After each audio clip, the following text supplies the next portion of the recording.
Okay, this is a view from the right side using an extension with a 15 socket on it, 15 millimeter socket. You can reach back in, very tight quarters, but I think right back in there is, if you can see it, is where I removed the nut.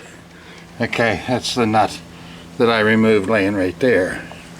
On the other side, having removed all the left side panels,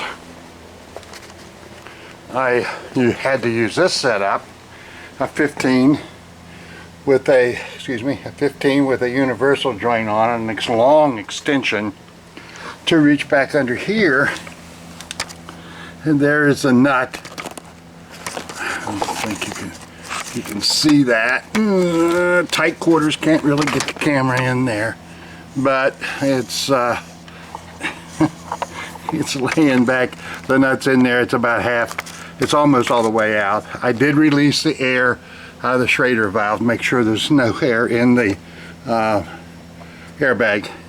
So now I'm going to raise the bike up, put a floor jack under it so that I can drop the rear part of the bike down a little bit so I can get that top bolt the rest of the way out, and then I'll remove the bottom bolt.